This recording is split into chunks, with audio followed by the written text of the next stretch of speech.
Okay, welcome back to the Are You Strong show. I have a phenomenal guest on tonight, but before I say his name, I want to kind of read off. There's so much on the website to talk about with this guy, but I just put the highlights on here.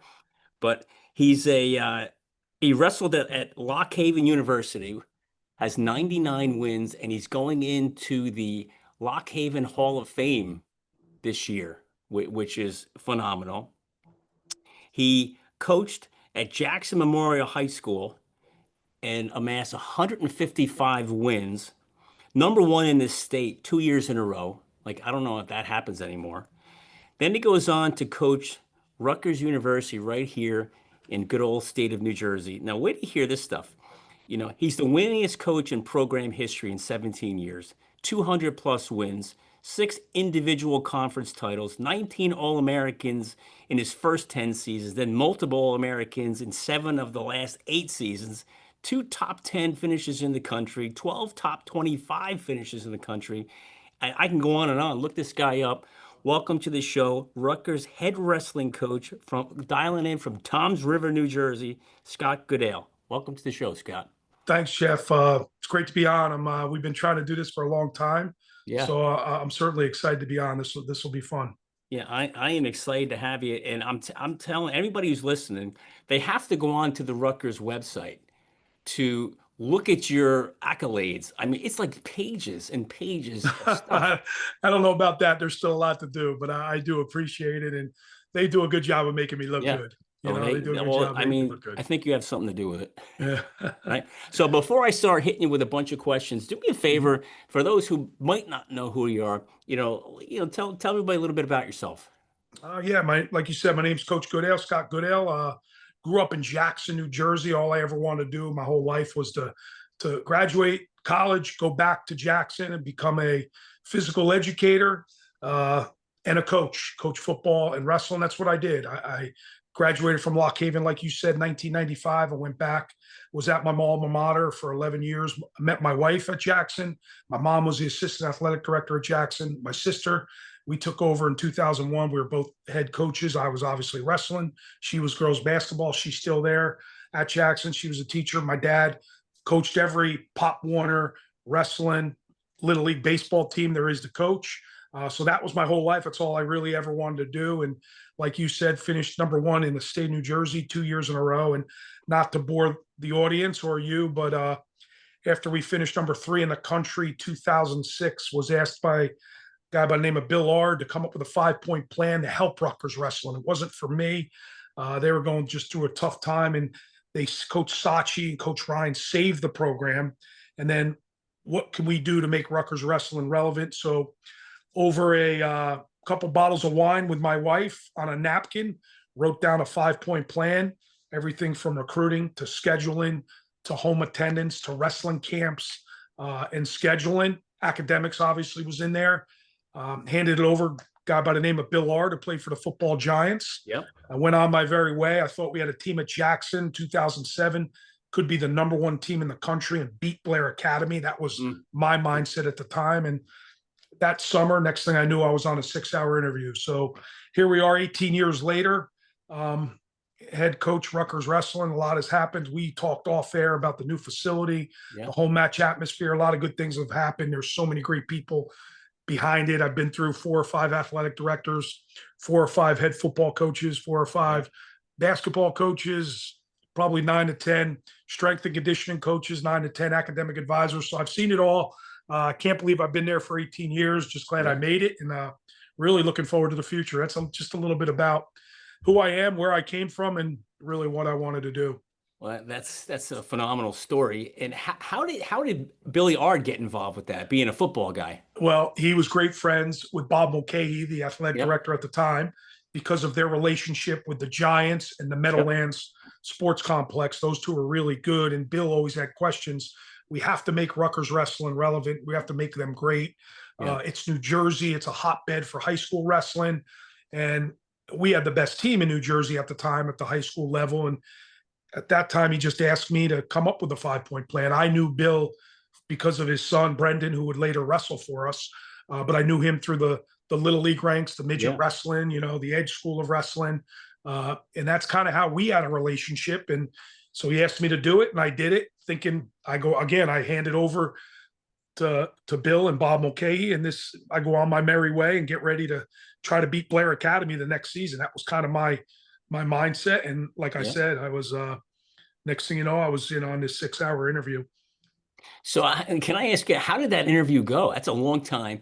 But were they grilling you, or were they like wooing you? Hey, No, we total want you. opposite. I remember it like it was yesterday. It was John Wooden, Kevin McConnell, Kevin Mack, who's still there. He's Coach Shiano's right-hand man. But it was really me I think this is what it was, me educating them on really what they needed to do. Right. How do you keep these kids home in New Jersey? How do you build the home match atmosphere? How do you get wrestling clubs involved? How do you get camps going? That was all the stuff I just thought needed to be happen. Every major program in the country was kind of doing it. But Coach Sachi was really by himself. I think he got Coach Ryan on board, so they had just 2 assistants. Yeah. And then everything else was part-time assistants. So even Coach Ryan maybe was part-time. So they didn't have, obviously, what we have now. They didn't have the financial help that they have now. So I wouldn't have taken it unless I thought they were going to take the necessary steps to building this thing. So, it was really me educating them on what they needed to do. And I didn't say much about the facility. I actually loved College Ave Gym, but it's down in the basement. They've been wrestling there, in the early 1900s. So what a difference. What a difference. So I didn't say much. I went about it. I never dreamed to be the Rutgers wrestling coach. I had this vision where I was at. Coach football, win state titles, coach wrestling, win state titles. And that's what I was doing. So, but that's how that interview kind of went. And didn't expect much out of it until maybe halfway through. I knew, wow, this is maybe something that could really happen. And I had to make this really, really important decision. I never wanted to leave Jackson. And how did they handle that? Good. I think if you go from the high school level to the college level, it doesn't really happen. I think the people in the town were super proud and super happy. There's one guy I would always go to every big decision, Mr. Ryder, longtime wrestling coach, principal, athletic director at the high school. And every time a job opportunity would come up, I would always talk to Mr. Ryder, and he would tell me, no, you need to be here. You need to be here. You need to be here. And then when the Rutgers opportunity came along, I asked him, and he said, I think you need to take this next step. And that kind of made it a little bit easier. And then obviously you get the blessing from the wife. I had 2 little kids at the time, who just backed it and said, let's do it. And next thing you know, we're taking off. And I became incredibly freaked out by this challenge of trying to make this thing great. So I wake up every day still 18 years later with this incredible challenge on my mind that we have to get this thing to a certain level. So that's kind of where I'm at. So what was the mindset like? You go from high school, one of the best schools in the country, right? Wrestling, to Rutgers 17 years ago, who I'm going to guess they weren't as competitive as they are now, right? That's and how did you bring that mindset of winning to turn that place around the way you did? It wasn't the wrestling part. Wrestling's wrestling to me. I coached the best guys in the country. I had some of the best guys on our Fargo national teams that would go on to have incredible college careers. I was surrounded by world and Olympic medalists, whether it was me training them or just training alongside of them or even coaching them. So I never worried about the wrestling. For me, it was hard because it was at Jackson. It was just such a total buy-in to what we were doing. And you grew up in that town. You wanted to play football. You wanted to wrestle. You wanted to win state championships and individual state titles. So I just thought everybody was going to be like that. Until I got there a couple years into it, I didn't realize there's other outside factors. These are college kids. There's an incredible college scene at Rutgers. You know that. There's a lot of distractions. Not everything is wrestling for some of the guys that were there. And that first year, we finished dead last. Real quick story. We actually had our 97-pounder win a match in a wrestlebacks. And when you do that, you get a half point. But when he won, he took down his singlet strap. So they deducted us a team point. So then they called me to the front table and said, you got minus a half. I said, that's fine. We're trying to build a program. You can't put us at minus a half in the program the next morning. Just keep it at 0. So it looks like we scored 0 points at the national tournament. We were really 76th in the country. minus half point at the net, my first national tournament. And I would talk to I mean, I just thought everybody should think the way I was thinking. Everybody should Yeah. want to train and compete the way I wanted to train and compete. And I had to really find some guys that kind of bought into that, wanted to do it year round and just live this incredible lifestyle. Listen, it didn't happen overnight. This thing took 3 or 4 years with me there Yeah.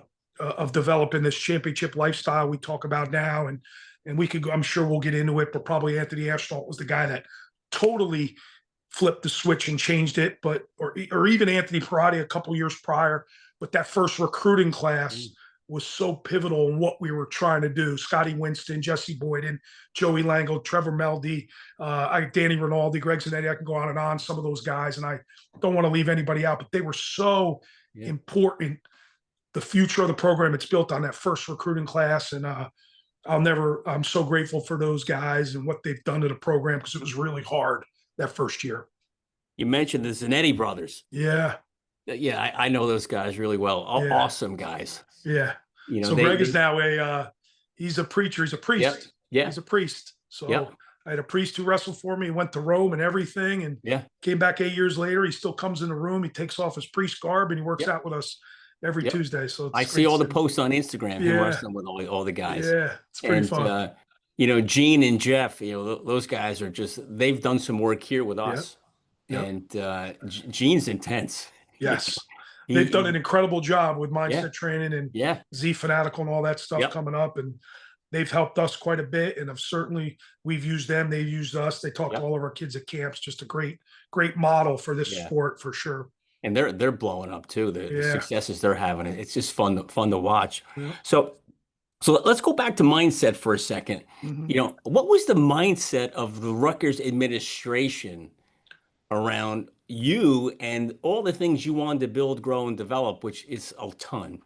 How did they handle that when you came in, you know, and wanted to make that happen? Were they super supportive? Were they in line with what you wanted to do, or did you kind of have to keep tweaking that? No, that's really a great question. I haven't been asked that a lot, but the administration was great. They never said no to me. They never said no. We talked my first year about. It's because you didn't ask for enough. That's why. What's that? You didn't ask for enough. No, and I still to this day I don't ask for a lot. And my mindset was, until we win, I'm asking for nothing. Okay. We need to start winning, and when we start winning, then I'll be able to go and ask for some things. But even to this day, I don't want to be in anybody's way. I don't want to be a bother. There's certain essential things we need to, at that time, get this program to a certain level. But that was my mindset. Keep your mouth shut, put your head down, go to work. When we win, we'll get some things. But they never said no. There was a little kickback the first year about season tickets. They didn't want to sell season tickets. And I understood that. Our first year, my first match, January 4th, 2008, at College Ave Gym, we wrestled in front of 22 fans. And I only know that because the clock broke. So I had to go out to my truck to get a clock, a portable clock with no riding time, to finish a dual meet with Lock Haven. And I just remember looking up in the stands while this was going on and seeing at least 10 Goodales and 22 people, because I counted them. But here we are today. Again, like I said, crazy off the air, you know, there's 8,000 people on any given night, and probably average around 4 to 5 every given year. So that's a lot of work. That's a lot of work from the staff. But they never said no to me. To go back to your question with administration, they still to this day, even compliance, we find a way to, you know, figure it out how we can make this work. And I remember Tim Pernetti became the athletic director. At one point, we got to be fully funded. And that was a huge step in our program. When I first started, it was 3.2 scholarships for a couple years. I would beg, let me raise money to give us 2 scholarships, and I'll raise money for women's sports, because you had to do the whole Title IX. So we did that the first couple of years. And then Tim Pernetti, God bless him, oh man, that was huge for us. Got us to 9-9, and really we started recruiting better, taking off, and just had a lot more resources to recruit with. Now, how many scholarships do you have now? 9-9. That's the limit. That's all you can have. I mean, now there's going to be a new rule put in place where it could be unlimited depending on the university. We'll get a couple more this year. But this thing with the revenue share coming out and all that, you know, all that stuff, it's scholarships could be a moot point. If we raise it, we could have as many as we want. Now, how does the wrestling world compete in the NIL space compared to like the football guys? Are they in Well, line depending on who they are? yeah, I wouldn't say we're anywhere near football or basketball, but man, it's pretty darn expensive to get these guys and to keep them or go even be in the conversation with some of the Yeah, best kids in the country. So it's certainly a thing. It's a right. real thing. I think right now there's probably 7 or 8 teams at this certain level, and then there's probably 7 or 8 more at the middle level. And then the rest of the country really doesn't deal with it or doesn't do Yeah. it just because the funds aren't there. I'd like to think we're in one of those, probably in the middle level, but we're certainly not the top 7 or 8 teams in the country that can spend a lot of money in getting these guys. So Not yet. Not yet. no, You'll be no, there. yep, You yep. know, So that's something that we deal with every day, talk about every day, and have some dialogue with the staff every single day on how we can make this work. well, I want to throw a little plug in. You know, myself personally, I've never been to a college wrestling match until last year, Wow. and I had no idea what to expect. Yeah. Zero. And my friend, like I told you, was worked at Jersey Mike's, got us the tickets. And my two other friends are wrestling aholics. Yeah. And they're like, we gotta go, we gotta go. I'm like, okay. I'm like, how crazy can this be? When we walked in there, it was insanity. Yeah. I have never seen so much, felt so much electricity Yeah. ever. You Yeah, know, that arena's been special to us. It's an incredible home match atmosphere. It's a very knowledgeable fan base. And I would say I think they're all Rutgers fans, yeah, but New Jersey wrestling in general, they're yeah, just huge wrestling right. supporters. They love Yeah, wrestling. So if Iowa comes in, if Penn State comes in, it's a big deal for them. If Oklahoma oh yeah, State comes in, they're coming to watch. yeah, So we sell yeah, 3,000 season tickets right off the rip every single year in the middle of the summer, just because yeah, they know our schedule and it is a great home match yeah, atmosphere. It's an event. It's turned into an event.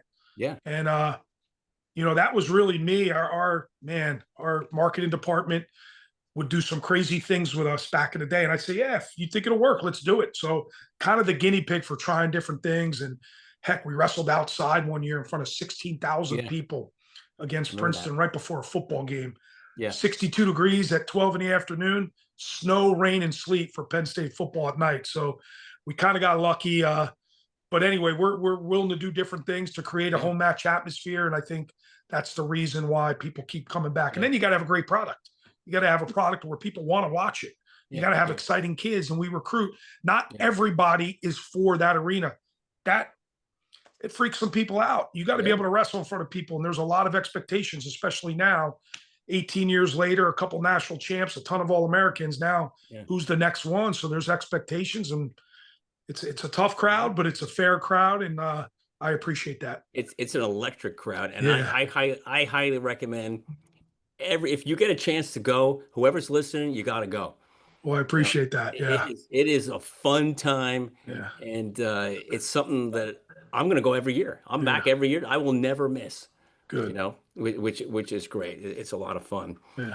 So, you just said that, some of these guys might have a tough time wrestling in that atmosphere. Yeah. Do you have any guys, or have you dealt with guys in the past, wrestlers that, hey, I don't know if I could do this in front of that kind of crowd, and they had to maybe sit them on the side, or anything like that ever happen? Absolutely. I won't throw names out there, but there's certainly people that there's nerves, there's anxiety, which is important. It means something to them. Yeah, Uh, I think our guys all say they love it, and they do, and they should. I mean, why the heck are you going to go through this sport and not want to? But yeah, there's no doubt there's nerves. yeah, I mean, heck, at this point, we're used to it being in the Big Ten because we go yep, to Penn State and we've been to the Bryce Jordan Center in front of 13,000 people, and we've wrestled at Iowa in front of 16,000, and we've wrestled at Ohio State. The Covelli Center is 4,000, but it's packed. So I will say this: we get to the national tournament, it's not even a thing. Like that's not. It's a wrestling mat with an right, opponent. The yeah, crowd is not really so. But there's no doubt your mind, the want to win, the want to get your hand raised, the want to perform, weighs on everybody. Weighs on everybody. You want to have a great performance, and our guys, I would like to think, get up for big matches, but they're also humans. I mean, heck, I get nervous going in there knowing we got 10 really, really important bouts. And if things didn't go your way, you're not going to win a duel. So I think about yeah, it, but we love wrestling there for sure. And there's no question it's our number one thing in recruiting. Why a lot of people go there is Yeah. because if you're going to do this, they know it's important to the university. They know it's important to the fan base. It's important to the state. Might as well do it at the highest level where there's Yeah. excitement. That's just a ton of fun. Yeah. So I've talked to a bunch of your guys over the years, Yeah. and I'll tell you, I'm going to put this right on the air. They love you. These guys, they love wrestling for you. Well, that's I'm good sure to you hear. hear that a million times. You hear that over and over. But these guys, they don't know me from the hole in the wall when I meet Yeah. them the first time. And I always ask, "What's it like? We're wrestling for Goody." They're like, "Oh, it's the best. It's great. He Yeah. loves us. He loves the team. He's so supportive." I don't know if anybody ever tells you. I'm sure they do, but I felt I had to tell you that. Well, I appreciate it. I still want this to be about relationships. And I know Yeah, this guys come and go, guys jump in the portal, guys want to be taken care of financially. Everybody has a reason for why they leave. I love my guys, and I've been doing it 18, heck, I've been doing it 30 years now. If you go 11 years back at Jackson, yeah, I'd like to think I have incredible relationships with most of them. I've been at a ton of weddings. I've been in a ton of weddings. Um, I love these guys. I know how hard this is, and I'm yeah, still about relationships. For me, it's about relationships. And I know I'll get burned.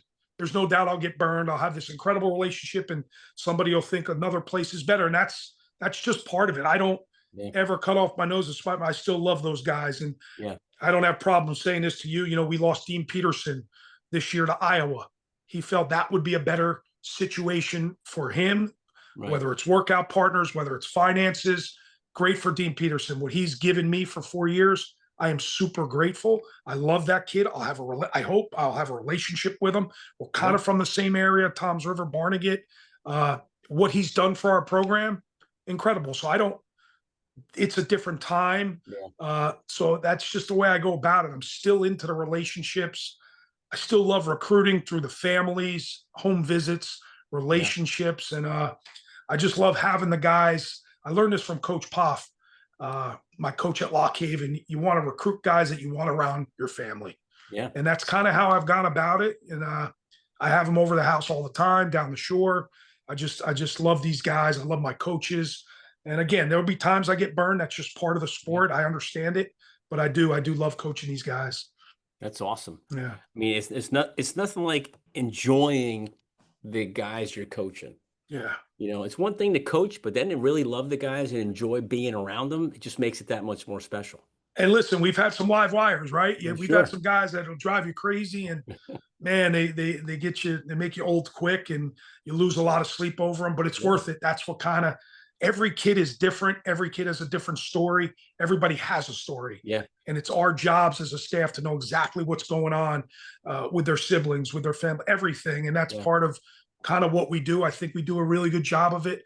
But even that doesn't. It's a sport where you're out there alone. You're by Yeah. yourself. There's going to be some dark times. You can't look at the Yeah. 10 other people on the field, right? Or the 4 other basketball players Yeah. on the court. At the end of the That's day, you. it's you. And there's some ups, there's downs, and some of the best guys that have ever come through this program, they've all struggled. Yeah. Anthony Ashnault has had struggles. Nick Suriano has had struggles. John Poznansky has had struggles. Kenny Yeah. Theobald, I could go on and on. Anthony Perotti, they've all had struggles. Yep. And it's our job to be there for them, and let's get through it together. And this is how Yeah. we're going to go about it. So, That's awesome. So I got to ask you this as a coach, because the guys I've talked to on your team, I always bring up losing weight, right? yeah, And I always like, how's a young guy, like if I go back to, I played college football and I was starving 24 hours a day and I was eating all day long. yeah, These guys, they manage their weight, they lose weight, they go to class, they go to practice, they have to pressure. How do you, as a coach them on how to handle that? Because I don't know how they do it. yeah. It's just incredible what they have to do. Well, at first, I would fall back on all my experiences. I still think I do that, Hmm. but things have changed so much in the 18 years. Heck, we have a nutritionist now, Yeah. right? We've had a nutritionist for years now, so we have somebody for that. Hmm. It's weird though. At the end of the day, they still want to know what the coach is. What do you think I should be doing? What Yeah. type of workouts? What type of nutrition? What am I putting in our body? And we study it as a staff. It's Yeah. really important to us that we're doing it the right way. And there's so much more. I used to always talk about the big three. Socially, academically, athletically. What are you doing athletically? is not just wrestling. How are you living it? What is your hygiene like? What are your sleep habits like? Mm, How much fluid are you putting in your body? Is it the right fluid? So we monitor it. I will say this: I'm one of those coaches. It's a lifestyle. It's a discipline thing. You can control that. I don't want to be in your hair all the time about your weight. I just don't mm, want to ask you every day, what do you weigh? What do you weigh? What do we yeah, got to do? Now, if somebody has a red flag to it, then I'll spend more time with them, or yeah, somebody on my staff will spend more time with them. But uh, the best ones, the best guys are super disciplined, yeah. and they live it. I think about off the top of my head somebody like Andy Clark, who wrestled 165 2 years ago, then went to 57 this past year, went 149. That's just discipline. Yeah, And he did it so good. Weight was never an issue, but it's every single day type discipline on yeah. what they're doing and how they're training. And we've learned a lot more over the years, and certainly having a nutritionist helps.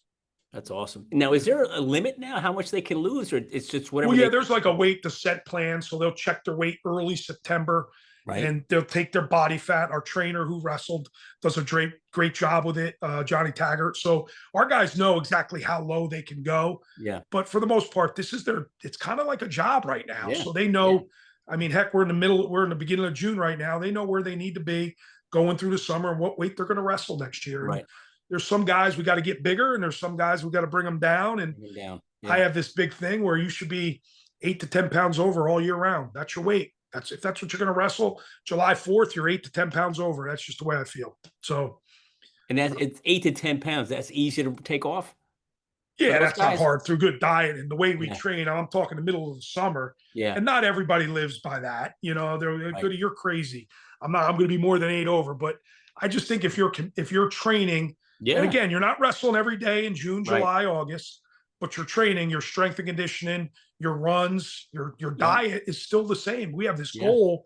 It's going to happen in March. You need to be ready in March. We need to Yeah. start this Now. now. So, Yeah. May, June, July, August are important months in our program. Yeah. Now, are these guys on campus year round like the football guys, or they go home for the summer? For the most, we just gave them a break. We competed this past weekend in Ohio, U23s, uh, and we took a break. But I went in there this morning to work out. There's still 10 to 12 guys training, but we're on a little bit of a break. Certain guys will go home. Our California guys will go home for a little bit. Our Ohio guys will go home for a little bit. Yeah. But we basically train Monday, Tuesday, Thursday all year round with our RTC. Yeah. And what's cool is, obviously, we talked about this earlier, the state has a lot of guys that go on to different colleges. When they come home, they come in our room. So we get some different training partners. It's a lot of fun. Yeah. So Yeah. it's a good way to get better, jump levels, work Yeah. on tactics and techniques. And it's a little bit obviously laid back until we're Yeah. competing. It's what I found, which is really cool with wrestling, is that the guys on your team, they know guys all over the country Yeah. because all the tournaments that they've wrestled throughout their Little lives. kids. Yeah. Yeah. Little kids. Well, Yeah. unlike a football team, everybody stays local. It's one Yeah. spot. They don't, they know one or two guys, but the wrestling guys, they know everybody all Yeah. over the country, and Yeah. they're all friends, Yep. you That's how, know? I mean, through a kid from Pennsylvania, the Hare family, Denny Hare, the dad, Connor Hare, put us on a tip to we should recruit Andrew Barbosa, California kid, because they grew up as little kids wrestling on these teams. Yeah. And next thing you know, we recruit Andrew. Now the dad put together these teams. He's a California guy, no guys in Florida and California because they wrestled, all over Iowa. They all wrestled together Yeah. at some point or another. So they all know each other. And now with Right. social media, they really know each other. So Yeah. I think that's kind of where the portal's going. Everyone's like, well, the coach can't talk to you. That's not happening. It's friends calling Yeah. friends. Yeah. It happens all the time. What are you going to do? So, yeah, but that's what's happened. These guys all know each other. We Yeah. just got a kid in from Nebraska, transferred in, Lenny Pinto. He got in the first day. He knows every single one of the guys Yeah. on our team. That's So so it's cool. just crazy. Yeah, it's crazy. That makes the landing so much easier for them, Yeah, for sure. You you don't have know? to really get to know anyone. You kind of know everybody. Yeah. So it's a close knit community, this wrestling community. Yeah. So you had a ton of All-Americans, Yeah. right? And I want to ask you two questions. We need One is, more. We need more All Americans. well, you're gonna every year you get more and more, Yeah, we need more. Um, what's the difference of the mindset? Is there a difference between the guys who were consistently All-American and the guys that just don't get there? Is there something missing? Is it a physical thing? Is it a mental thing? Do you see a difference? Absolutely. So again, it goes back to that championship lifestyle. And the guys that have done it and have been successful have been just absolute savages in the way they trained, competed, lived their life because of this goal. For us, this is really the pinnacle. Unless you're going to go on to the Olympic Games, which we had an Olympic medalist in Sebastian Rivera. We've had world team members, Anthony Ashnalt, Richie Lewis. But unless you're going to do that, this is it, right? This is the main goal: national champion, All-American. And the guys that have been able to do it have just flipped this switch. And through their training, the way they prepare and the way they were living it outside the room, it gave them such incredible confidence. I can beat anybody. It doesn't matter. It doesn't matter. Like the best example is Dylan Chauver. He would speak it to existence like it was going to happen. Goody, I'm winning the Big Tens. And I'm thinking to myself, this is me. I believed him, but I didn't. To myself, I'm like, come on. You're not winning the big. He won the Big Tens. And then he went on to become an All-American. He talked himself into, I'm doing this. And he lived it and he trained it and he had a chip on his shoulder to do it. So those guys all have the incredible ability to flip a switch and say, I am doing this and nothing's going to stop me from this goal. And the guys that kind of fall short, there's no doubt. And listen, it's a fine line, right? We had 3 guys this year in the round of 12. So within 25 minutes, we lost 3 matches. So we're this close to having 3 All-Americans in great matches. Yeah. So we're this close to having 3 All-Americans, being a top 10 team in the country. But that 25 minutes on Friday night, everything's got, so there's a fine line. Yeah. So I even include those round of 12 guys. Heck, we've had 12 to 15 round of 12 guys that didn't win that last match. Yeah. So it's just a mindset of true belief that I'm going to do this, and I do it through my preparation, through my lifestyle, how I train and how I prepare. And when you get it, it's special to watch. When you get that in your head, it's really, really special. You could just see it. You could see it in their eyes. You could see it in the way they're carrying themselves around the facility. There's a strong belief. And then you could see the guys that are just happy to be at the tournament, right? Yeah. And they're probably not going to, it doesn't hurt as much. And that's what we got to get them better at. So you had 2 national champs in 1 year. Yeah. Is that a regular occurrence for most schools, or is that like an unheard of thing? Is that it's not unheard of, but doesn't happen every year unless it's Penn State, right? Maybe Iowa, right? Those big schools, Oklahoma State through the years. But having 2 is special. There's no doubt about it. It's 20%. There's only 10 weights. So that was an incredible night. I joke everywhere I go speak. I do a lot of speaking engagements. Yeah. Is that I get the question, is that the best moment of your career, happiest moment of your life? Well, I got married. I have 2 incredible kids. We had 2 national champs. So in no particular order, it was pretty important. So it was a big deal. So it just a culmination of people saying we can't do it at Rutgers. Yeah. You're a high school coach. You're never going to do it. And that all came together in one night. We had the 2 perfect guys. Anthony went undefeated his senior year. That's very, very rare. Yeah. And then Nick Suriano, they went about it 2 totally different ways. Nick, on his way to winning the national championship, beat 3 guys that beat him during the year. So just went about it totally different ways. Definitely redemption. That's awesome. Redemption tour. Yeah, it was great. But that was pretty exciting. It all came together. I'll never forget that night in Pittsburgh. There's no question about it. That was pretty cool. Now, what did that mean to the program? Was there a big uptick in recruiting after that? Yeah. So again, great question. And if I could go back, I would have chilled out a little bit. When you get those guys to win, I never really sat back and enjoyed it. It was go, go, go. Get on the phone on the way home from the bus. We took a bus back to Pittsburgh. We stayed out all night with the Rutgers fans, got up at 7 a.m, hopped on a bus. We had a big parade waiting for us when we got back to College Ave with the football, with Coach Ash and Coach Pike. I remember all the fans, but we started recruiting right away. Yeah. We were all on our phones. If we can do it with these 2, we're going to do it from here on out. Yeah. And it doesn't work like that. There still needs to be development, and you still got to get the right guys when you're on the road. Not that we didn't. I'm just saying we just never sat back and kind of enjoyed it. It was put your foot down, let's get more, let's get more, let's do more, let's chase this, let's go. Yeah. And not everybody's going to be Anthony or Nick. Right. And we had guys get close, and we still have guys that can win the tournament. But just if I could go back, though, I would kind of take a week, let it all sink in, relax a little bit, and Right. enjoy it a little bit more. And but I'm not wired that way. It's what's next for me. It's what's next, and that's kind of the way our staff was, Donnie and John and Coach Pollard. What's next? And that's maybe what makes us successful, you know? Yeah. What was it like to be on that mat as a coach when these guys won the national championship? Like, you're sitting right there, a couple of feet away from them, watching this whole thing happen. Like, how intense is that? Well, it's pretty intense. And we're coaching against maybe the biggest name in wrestling, John Smith at Oklahoma State, right? So what am I thinking? I'm not, wow, that's John Smith. I'm thinking total opposite. That's John Smith. He's going to get a call at some point. That's the way I'm thinking. And really, Nick got an awesome break. There was a stalemate and a ride out, got a fresh start, got out, would end up going on to win the match. But that's what I'm thinking. How can we counter? I'll coach him. Yeah. And it's about the two guys, but I know he carries. And then the next one, it's Tom Ryan, Ohio State, right? So against Anthony, which he kind of cruised. He wrestled really well, and I think won like 9-3. So that was a little bit less stressful. But it's stressful because it's Anthony, right? He's the face of our program. He's the one that took a chance on coming to Rutgers, where he could have went anywhere in the country, and you just want so bad for this guy to do it. And so we can let everyone know, he took a chance, came here and won. Yeah. And Nick came back, took a chance, and we won. So there were a lot of emotions going through my mind. It was pretty cool being there, and that always wanted to coach center mat. I always said that when I took the job.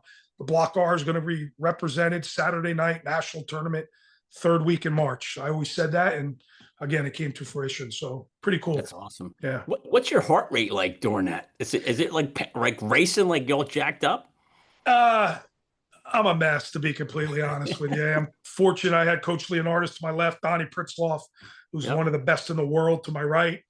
Donnie trained those guys. He kind of, I'm there, and I'm locked in, and I'm making sure of, don't mess this up. But I was a mess all day. I remember having to speak we had like a social in between rounds. So we had to go speak. It was great. All coaches spoke. Anthony, Nick, Pat Hobbs, the AD at the time. It was just really cool seeing all of Rutgers Nation there. And then we had 4 or 5 hours till the finals. It's the longest 4 or 5 hours of your life. So I'm thinking this way. I don't know what those guys, they can control it. It's their match. Yeah. Those were some of the emotions I was going through. I remember talking to my wife. She's at a different hotel. And I was just, this is sick. I'm sick to my stomach. So that's me being a baby. I probably shouldn't share that with everyone. But you know what? It's because you care. Yeah. You know what I mean? I really wanted to see those guys achieve that goal. And it was good to see that, for You're sure. more worried about them. Yeah. Right. And what's going on. And because that's these guys win that match, their future's intact forever. Yeah, forever. National champs forever. Yeah. That is so cool. So I got to ask you this question. You get over 200 wins.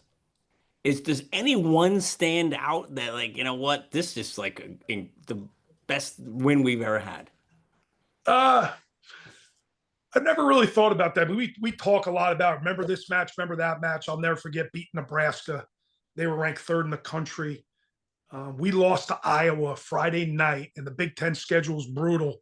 We had a team meeting in the hotel. We aired it all out, the coaching staff to the guys back, talked about it. We were in the middle of a snowstorm, somehow got on a plane back to New Jersey. Saturday night, we land. We go right into the wrestling room. We're wrestling Nebraska Sunday. They're already there. We get back to our home facility. We have probably the best practice maybe I ever ran. You should ask Mikey and John Van Brill and those guys about that practice. That was pretty special. It was hard. Like, you would never think we had a match the next day. I didn't care. I was pretty upset the way we competed against Iowa. We just went after each other really hard that night in College Ave gymnasium, in the College Ave gym basement. Did you lead that, or did the guys lead that? No, I knew this is what we were going to do. It was my practice plan for sure. And it was a hard one of the hardest one all year. And kind of just left, say, all right, boys, just see you tomorrow, and walked out. I still have an hour ride home to Tom's River, right? So Yeah. now I got to really collect my ball bearings, because I don't know, that was probably a dumb thing to do, wrestle that hard. But we come back the next day and wrestled in front of a sold out crowd, 8,000 people, beat Nebraska, pulled upsets like crazy, won so many close matches. Ashlock got a major we never thought he was going to get. Just a total team effort. Nick Gravina beating Yeah. an All-American, and Timmy Dudley, which was a huge upset. Everything just, and then we needed Billy Smith to win by a certain amount, and he did. So it was just an awesome, you talk about a home match atmosphere. It was just great. And, Yeah. but we've had a bunch of them. We beat number 3 Virginia Tech after they were second at the national duels. We beat in Missouri when they were 5, beaten Lehigh. Some of those Lehigh matches are really important to our fan base. Yeah. Because that's a long-standing rivalry. Yeah. And they're right down the road. Right down the road. Away. So, yeah, there's been so many big moments in that arena. Yeah. But those are some of the ones that certainly stick out. So you've built a culture over there that is second to none. Can you talk about what it was like when you were new, and what did you have to do to grow that culture to be Yeah, where it is now, and what were the standards like back then, and what are the man. standards and expectations now? So my philosophy on culture might be different than people you've spoke to. I think it changes every year. We have our core values and what I believe in, what our staff believes in, how you should live it, and how you should go about your business. But the reality is your team's changing. Hmm. And as a coach, you need to adapt to it. So I don't mind saying this. When Suriano came in, there were things we did different for him. There were things we did different for Richie, whether we liked it or not. Certain guys need certain types of ways to go about their training, and you have to adapt to that. And you still have your core values. The team is incredibly important to me. Dual meets are incredibly important, but you also have to change with the times. You have to understand when to pull back. I think Donnie and John helped me a great deal with that. Understand when to take the foot off the gas, rest days in the middle of the week. That's what certain guys kind of wanted, right? And needed. And, Asphalt rest day was different than Suriano's rest day. And that's just the way we had to adapt to it. I was never the type of guy, we're going to do this and this is the way we do it. I'm very open to what guys need. And I've gotten a lot better over it. But when I first started, we had to change everything. We had to get super, super tough. I remember losing my first 3 dual meets. Lehigh, Maryland, and Ohio State shut us out on the first one. Maryland beat us by 30. Lehigh beat us by 30. And I called Mr. Mulcahy and I said, listen, give us a yellow school bus and don't give us per diem money. I want bagged lunches in brown bags. I want to get on a yellow school bus the morning of a match and drive 3 or 4 hours and freeze and be really, really cold, because these guys get everything catered meals. They get, great school buses, travel buses, academy bus, beautiful hotel. I wanted none of it. I was like, we have to turn off the hot water and the showers, cold showers. So when we first started, we did some crazy things, which probably wouldn't go over well today. No. But we did, and it was trying to build that culture you talk about, and this toughness thing where we need to be tough and gritty. And then you get again a long-winded way of going about saying you got to get smarter, and the athletes changed. They've wrestled so many matches coming in. These guys can win at a young age because they've done so much wrestling. So you got to really change with the times. And I think we've done a good job of that, and knowing what every athlete needs. And there's so much more dialogue now and so much more talk with our athletes on what they need. I'm not afraid to say, you're off the mat today. Like, you're not going to lose anything. Yeah. Right. You're fine. You've done the training. We've been doing this. It's a long season. So you're in great shape. Just make sure we're good here. And if we can help tell them, these guys sometimes to take a break. Absolutely. Absolutely. It's a huge thing. It's a big part of a training cycle. It's a big part of what we do. Sometimes off the mat, you get fresh legs, you get a fresh mindset. It's just and we've started changing practice times. We practice in the morning now. We do individual groups now. There's a lot of things we do differently to make sure we're healthy and ready to go come March, for sure. That's great. I mean, it's a business, and you got to know how to run it. And like you said, things change. The athletes change, the school changes, the perception changes, right? Mm-hmm. And now with NIL and money and scholarships and rules, oh my God, I don't know how the heck you do it. So let's talk facility. Yep. And you guys have probably one of, if not close to the nicest facility in the country. Can you talk about that evolution? Because you mentioned before you're in the college AF gym in the basement. Can you Yeah. talk about that evolution of where you were to like let the audience let them know like you have like the top of cream of the crops facility. Yeah, I don't want to come off as soft or anything, but we were in the dungeon. We were in the basement, and man, we would bring heaters in, which we shouldn't be doing. Electrical heaters. We put vents in there. We put air pockets in there to get fresh air going in there. It was a rough facility, but I understand they've been wrestling in there for a long, long time, and that's part of the fabric of Rutgers wrestling. But we had this opportunity to get to this next level. Everybody's doing it right. You need a basketball. You can't practice in the rack every day. Right. You have to have your own facility. Guys got to be able to get into the gym at midnight, get their free throws in. Well, the same for wrestling. We Yeah. need to be able to get in there when we need to use it and use it. And it's a game changer. It's one of the best facilities in the country. It's a $110 million facility. Wrestling donors and sponsors had a huge part of that, which makes me happy. We're not just Yeah. freeloading off basketball. So we did our part when it came to that. It's incredible. It's a team meal. It's a cafeteria right on our floor.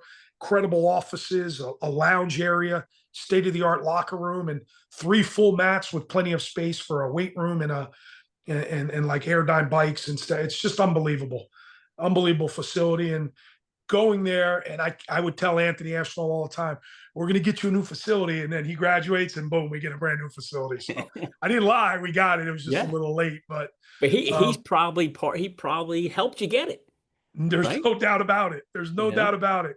Parati, Ashford, all those guys, because they won, and Yeah. Scotty Winston's group, they all won, and wrestling became this big thing on campus. And I mentioned that Nebraska match. That was Pat Hobbs's first day on the job. So he was like, wow, wow, look at what this can become. And boom, next thing you know, we got a new Yeah. facility going up. So uh, for a bunch of different reasons, but we'll certainly take it. And our Yeah. guys love going in there, and it's a home away from home, and they could Yeah. study in there, and they meet their academic people in there, and they Yeah. sleep in there, and it's just a great place. Yeah. Now you've mentioned the AD, the different ADs you've had over the Yeah. years. Is there a major importance of the AD in your world? As long as they support wrestling, Yeah. that's all I care about. And every single one of them supported what we were trying to do in this mission we're on. So Right. they all ended up loving wrestling. They all showed up to matches. And I know they didn't go there becoming a wrestling fan, Right. but they all showed up for matches, and they've been to national tournaments and Big Ten championships. And Yeah. I have had unbelievable support. My sport administrators over the years, That's just great. incredible wrestling fans. The media from the SIDs at Rutgers have just been incredible and put Rutgers on the forefront of Yeah. everybody's mind. Rutgers wrestling. We tried to. I said I was going to make this a really big deal on campus.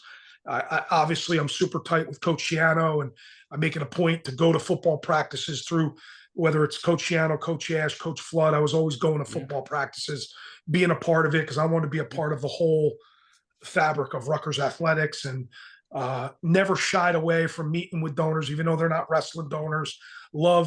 Love dinners, love meals, love going out with them and talking with them. Yeah. And this is our vision. And I know it's not football or basketball, but Yeah. man, we can win a national title here. We could really Yeah. do it here. And that's kind of the way it started, the way I went about it. When I started, I was never gonna, I'm not happy about this. I was never home. My wife did an incredible job raising our 2 kids. But I knew what needed to be done for this to get to a certain level. Feel comfortable it's there. We're not all the way there, but Yeah. yeah, and I don't know where we're going with that. But my ADs, as long as they support the athletic directors, as long as they supported wrestling, which they all did, Yeah. even now, Ryan Bazzari was at every single darn wrestling match, That's and awesome. it helps because his kid loves it, and we're going to get a new AD here in a couple weeks, and Yep. I'll be the first one to meet with them and say, listen, let's get in the facility, let's watch us train. I want you to understand what our guys go through. Yeah. So that's kind of how I go about it. That's awesome. So how about recruiting? How has recruiting changed over the years? I mean, now it's I'm not saying this is what's going on under the Rutgers umbrella, but I just you look, you read, you watch, you hear. It's the kids today are like, it's what are you going to do for me versus what Yeah, are they going to do for sure. you, the team, and the school? How Sure. has that evolved? And how do you, as a head coach of extremely powerful wrestling school in this country. How do you handle that difference, that change? Well, I don't know if it's really changed. What's changed is obviously the portal, Hmm. but that maybe is that recruiting? Yeah, because maybe you're not recruiting as much as you did. You're still recruiting, Hmm. but you got the portal. So a lot of coaches are falling back on that. You're filling your roster with guys. So maybe you get a guy out of the portal. You don't have to recruit a certain weight for the next 2 or 3 years. So in a way, obviously that's changed. But our focus maybe shifts a little bit from state to state. We've Hmm. hired Steve Middich. We've got a huge influx of PA recruits that come in. We've done a really good job of recruiting the Lehigh Valley, which is one of the most popular places in the country to recruit from. Okay. Um, so our state maybe has changed a little bit. It used to be fence, New Jersey, don't let anybody out. That's changed quite a Yeah. bit. It's changed quite a bit because this was seems like a safety net for a lot of guys, and I learned Yeah. that right away on those first couple phone calls. So I have no problem going outside the state now to get kids. So Yeah. it's changed. The one thing that hasn't changed is we're going after the best guys in the country. What's helped is being in this conference. The Yeah. best guys in the country for the most part, not everybody, because there's some incredible Ivy League schools and Yeah. there's some incredible coaches at those Ivy League schools. Uh, and the ACC as well, and obviously the Big 12. But the Big 10, a lot of guys want to be in that conference. There's nothing like it. I mean, So it's all the best wrestling schools are in the all in it. yeah, when we finished ninth in the country, we were eighth in the conference tournament 2 weeks earlier. So uh, that's just we're in the game with every Yeah. major recruit. We're in the Yeah. game, and there's certainly I remember heck 15, 16 years ago calling up a kid from Ohio and they didn't even know what Rutgers was Yeah. or where it was. Now it's people understand Yeah. what we do and how successful we've been. So it's changed a little bit there, but Yeah. it's certainly harder. We're competing against the best schools in the country. Everybody we're going after, the top five's going after. Yeah. So, but it makes it fun. Definitely Yeah. makes it fun. So what do you look for in a recruit? Do you have a certain thing that they have to have, or is it all over the place? For me, you have to love to compete. You have to love to compete. You get an opportunity to compete, you compete, and that's probably the biggest thing for me is not shying away from the competition, loving the process of trying to get Mm. to be great, loving the process. And excuse my French, it's a shitty process. It is hard. It is hard. It's lonely nights. It's lonely mornings. It's extremely, extremely hard. So there's got to be discipline in the background. Family part is important to me. Um, I just think you got to love the whole aspect. There's so much more to it than just 7 minutes of Yeah. competition. You got to be willing to do everything right, Yeah. and they're hard to find. They're Yeah. hard to find, and the guys that do it are the ones that are successful. And people always wonder, man, this guy went to Rutgers, he didn't pan out. There's always reasons why, right? There's always and maybe coaching could be a little bit of it, sure. Maybe the Yeah. right atmosphere could be a little bit of it, sure. Maybe partners could be a little bit of it, but at the end of the day, you can control what you can control and Yeah. loving the process of wanting to compete, wanting to be great, wanting to do Yeah. things on your own, wanting to go out there, put yourself in a dark alley by yourself and get things done. Work when nobody's watching. Those are the guys we look forward to. Mm. The guys that win all the time,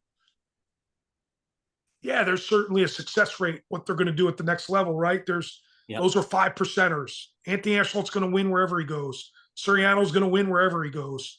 Richie, guys, Sebastian's going to win wherever they go. I get it, but Yeah.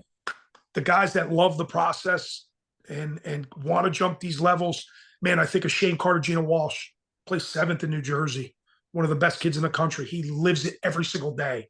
And Yeah. there's so many of our guys that do that. I'm just thinking of him off the Yeah. top of my head. So those are the guys you kind of look for, the diamonds in the rough. And then certainly you want the blue chippers, right? We all want blue chippers. We're going to take a chance on guys that have been incredibly successful. We think ultimately, if you've been incredibly successful at the national level, you're going to be incredibly successful at the college national level. And to me, that kind of goes hand in hand. And it's not just about winning a New Jersey state title. There's so much more to it. And being Yeah. able to win at the national level is pretty important. Well, how do you know? How do your guys handle? again, I don't know how they do it. I said it before, the diets, the wrestling. How do they balance the academic side, which has got to be, these guys are on the go mentally, physically, 24 hours a day sometimes, Yeah. 7 days a week. How do they handle the academic side on top of that?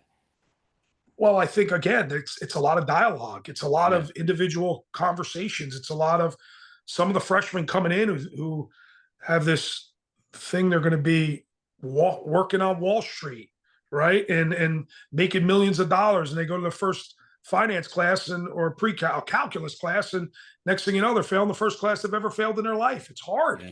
It's Yeah. hard. So as a coach, again, it's a back and forth of let's work with these guys. They're here to be student athletes and they got to be students. We understand that. And they're trying to chase this dream.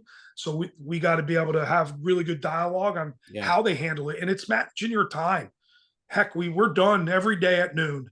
There Yeah. are plenty hours in a day to get their work in. The disciplined ones, get the heck off your video games, get Yeah. off your cell phones. We make everybody in our program take a speech class or public speaking class, Oh, excuse me. good. So they got to speak, right? You talk to people, communicate with people, talk to your professors. It's all stuff we talk about with our guys. And if you're not handling it, it's because you're not managing your time and there's other distractions in your life. And this isn't that important. And the guys that do well, clearly they have a regimented program they go through. There's again, I keep bringing up this word, a lifestyle they adapt to, and this is their routine, and they're not getting out of their routine. It's all about the routine. It's all about the routine. We all have them. And sticking Yep. to it. Yep. So have you noticed, I mean, obviously the kids are a little bit more mature and physically stronger. Have you noticed a difference of coaching high school to the college level? Is there a major difference of that? Or do you think it's the same thing, just more mature kids? Yeah, I think the kids are more mature. If you're talking about skill level, the younger kids are coming out a lot more advanced than they ever were when I wrestled, or even Right. when I was coaching at Jackson. Um, so they're super advanced. Again, wrestling's wrestling. The strength of the college kid is obviously a lot more, but heck, we're seeing these guys win more and more at a younger age. So they're just so advanced. And that's to do with the wrestling clubs around our state for sure, but around the country. Some of the best coaches in the country are in wrestling clubs. So these guys find coaches and partners and they get to a level pretty quickly here. So that's probably the biggest difference. I think from the overall scope of it, the biggest difference is you have a high school kid that has to go to school from 7:30 to 2, and then you got them, boom, you're in practice. So Yeah. you know where they are every day, you know what they're doing every day. In our case at Jackson, it was 4 classes, block scheduling. I knew what they were doing 7:30 to 2. They were meeting me for 2:30 practice. This is different, right? The college kid has a lot of downtime. Yeah. What are you doing with your downtime? Are you doing extra film? Are you doing extra work with a coach? Are you getting your extra lifts in? Or are you going home, taking naps, sleeping, playing video games? So there's Yeah. there's that's probably the hardest thing, believe it or not. There's so much free time in a day. And our guys are smart. We have Wednesdays off. They don't have any class on Wednesday. They don't have any class on a Friday. They got a lot of downtime. How are you Yeah. managing those hours? That's probably the biggest difference. Uh, Now, do you worry like a father does about them? uh, yeah, I do. Yeah. I know right away who's I'm going to have a closer eye on when Yeah. it comes to the academic side, the social side. Yeah. I know for sure. I know guys right away who are coming in there trying to win at a high level, and they really, really want to win at a high Yeah. level. They don't get caught up in the scene at Rutgers. It's an incredible scene. Yeah. I know college kids are going to be college kids. Yeah. I'm not, we don't have any saints. I understand that. But there's a give and take, and there's relationships, I think, Yeah. with our guys. And but yeah, I worry because I'm an hour away. Yeah. I worry when I'm an hour away. I'm driving home. Can I get back here in an hour? What's going to happen? I worry Right. Friday nights outside the season, Thursday nights outside the season. Yeah, I always worry. Yeah. This is my family. Yeah. So yeah, there's a big part of me but living it right year round, doing it right Yeah. year round, understanding your surroundings year round, something we preach quite a bit. So what's the biggest challenges you think you face as a head coach at such a big wrestling school? Like, is it something that just jumps out? Like, I deal with this a lot. winning, Okay. winning at a high level, beating the Penn States, the Iowas, the Ohio States of the world, the Minnesotas, Michigans. It's in your conference every single night. So that's all changed. It's for me, my challenge is I need to beat those guys at some point. We have to win. And we have a fan base that there was a honeymoon period for 3 years and they don't give a crap anymore. Oh yeah. So, and I love that. That's what we set out to do. That's what we set out to do. That was our vision. We were going to set this up where, yeah, there's expectations from our fan base, from our administration, from our donors, our alum. They want to win and they don't want to beat. And I don't want to say any names, but they want to win in the Big Ten. They want to win at the national tournament. Right. So that's my biggest challenge right now. Everything else is in place. Our academic structure, our nutrition, our strength and condition, our facility, our home match atmosphere, money, we can recruit, win. And that's where I'm at my career. That's my biggest challenge. What else is in there you didn't mention that's in place is your reputation. It's second to none over there. Well, I don't.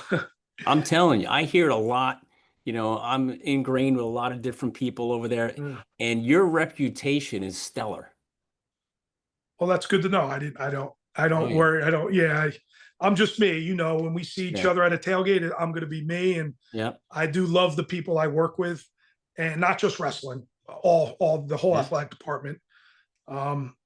Heck, if it wasn't a rule, I would love all the teachers and professors, but I can't. You're not even allowed to talk to them. But I do love the school community up there. I do love everybody I have ever worked with, every athletic director, like I said earlier. I just make it a point, just have a relationship with them. Yeah. And it'll work out. And we don't have to be buddy, but I'll be there for them. And I'm hoping one day they'll be there for me because I'll certainly need it for sure. I'm sure they all are. Well, let me ask you this last question. Legacy. What do you want your legacy to be? Because one day you're going to say, okay, I'm going to move on. Let somebody else take over. For sure. What do you want your legacy to be in that program? I've never thought about that, man. I know that's a cop out. I live every day where my feet are at. I'm so excited to get up and go to work tomorrow morning. So I haven't really thought about legacy. I just know we have done this over the 18 years the right way.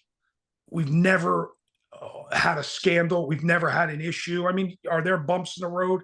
Absolutely. Are there disappointing losses where we shouldn't lose? Absolutely. Are there some tremendous highs?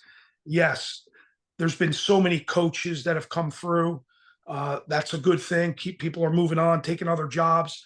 The tree's grown. That's exciting to me. I've worked with so many people. I've never had an issue with anybody. I love what we do. Wrestling is a household sport at the university. That was important to me. And when I'm gone, it will probably get even bigger. So that's pretty important to me. I wanted it to be wherever you went on campus, wrestling was a big deal. And I think we got it to that point, but I don't look at my legacy per se. For Rutgers wrestling to be on a national stage is pretty cool. It's exciting. And you're right. I won't be doing this for long. I won't be the guy that hangs around till 65 years old for sure. That won't be me. I love what we've done here. I know there's still some work to do, and I'm going to work my tail off for as long as I am here. But it's a great school, tremendous support, huge wrestling fan base, and I'm super proud of that, if that makes sense. Well, you know what? You just laid out your legacy. Well, that's my legacy. Yeah, I guess you literally just spelled it out. Yeah. And you're going to leave something behind one day, whenever that is, who knows, that is ridiculously bigger and better than it ever was when you got there. Not too many people can say that. I hope so. Yeah, I hope so. But we have some more winning to do. I know that. We're going to do a lot of winning. Yeah. Don't you worry. You'll do a lot of winning. So is there anything, and we talked about a lot of stuff, is there anything we haven't touched on you think we should hit before we wrap it up? No, I think we have touched on a lot of things. I'd be pretty upset if I didn't talk about my family, my 2 kids. Yeah. Both graduated Rutgers. My son just got done finishing football. My daughter danced there and was on the cheer team, and so many great memories of going to the basketball national Yeah. tournaments and bowl games and all that What's good next for stuff. them? My daughter's actually in Oregon working for the University of Remote for Lisa Carone and Samco. Okay. And my son is hitting the real world, just graduated, still has a couple classes, but he walked, lived with 7 wrestlers. Okay. Just their support, though. I think that's the most important thing, the support from my wife and those two, because not around a lot. That's the life of a college coach, no matter the Yeah. sport. Yeah. Just fired up for the support I got from them and that whole Rutgers community. Yeah. You know, it's pretty special. So that's really it, man. We hit on a lot of things. You've Yeah. talked to a lot of our guys, which is awesome. You're going to end up coming in talking to our team, which I'm excited about. Can't wait for that. Yeah. So just to put our guys in front of really successful people, that's kind of what I'm here to do and serve but that's it, man. That's it. That's great. Well, listen, I want to just say thank you for taking the time out of your day Yeah. to hop on here and to tell your story and to talk about the impact you're making. And you've changed the lives of so many people, you know, not just the wrestlers, but the fans. Yeah. You know, the fans are jacked up about coming to Jersey Mike's Arena and watching you guys wrestle. You know, That's awesome. That's great to hear. I love hearing that. So, you know, and from a guy like me, like I said, never been in a wrestling match, college wrestling match in my life until last year. yeah, I will never miss a season now. good. You know, which is great. But listen, thanks for being on. I wish you the Thanks for best of having me. luck in this next upcoming season, and let's win that Big Ten championship. Yeah, we're going to try for sure, Jeff. Thank you so much, man.